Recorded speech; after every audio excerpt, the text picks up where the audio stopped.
Hi, my name is Losyukova and I'm the Senior Media Relations Manager and Deputy Head of CEO Office, and I'm very lucky to work with the one and only Eugene Kaspersky.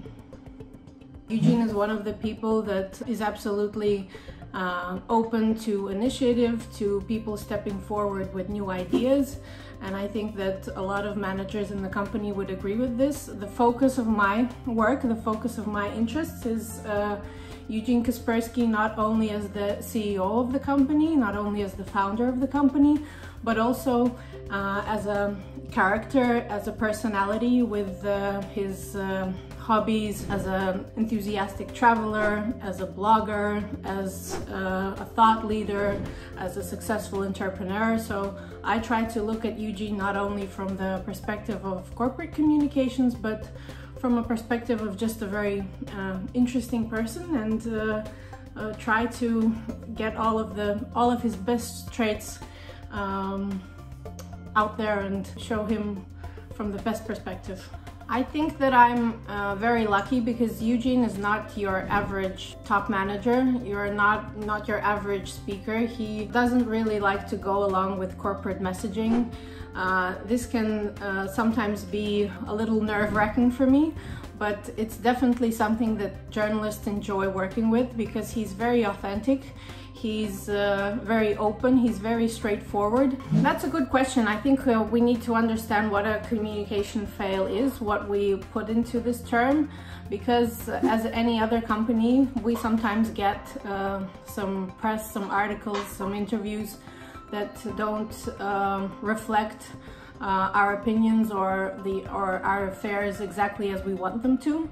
But I think that's a normal process, and although it would be great to have less of this, but we're not living in an ideal world, so I think we just need to deal with it and, you know, work better to get our point across better and to make less of these communication fails, as you say. I hope that I have not come across any very important mistakes, but as I'm human, I obviously make mistakes, I forget things, something can go wrong, and it's a job just like any other job, and my position of being, you know, close to the CEO doesn't actually mean that I do not have a right for a mistake.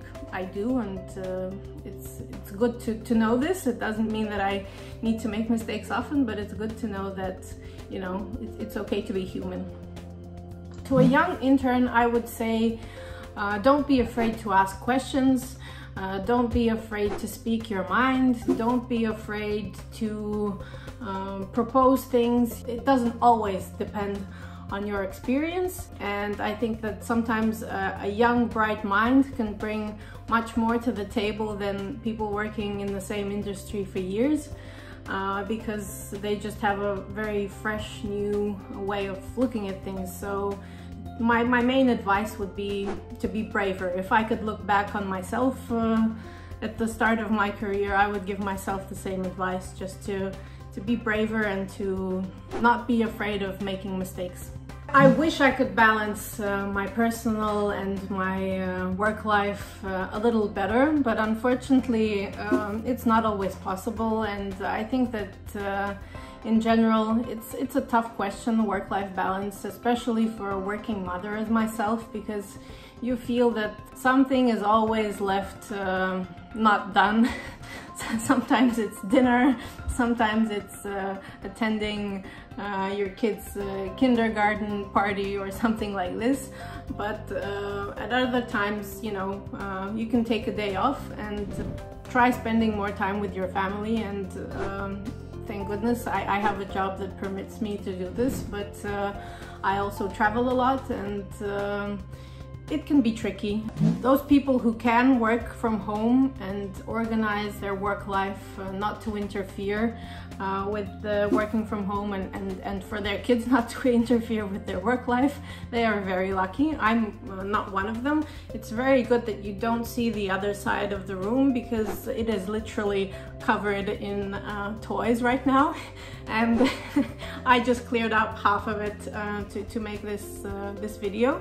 And but jokes aside, I think that during the past months, what I realized is that it's good to have a schedule, especially with small kids, and it's good to let them know that mom or dad will be working from, you know, for an hour, for 2 hours, for 3 hours, and sometimes they'll need to be on a conference call, and sometimes they'll need to concentrate on writing something important. And you know, there will be times that you will not be able to spend the quality time that your kids expect you to spend with them. But then also it's a question of balancing out your schedule and finding time.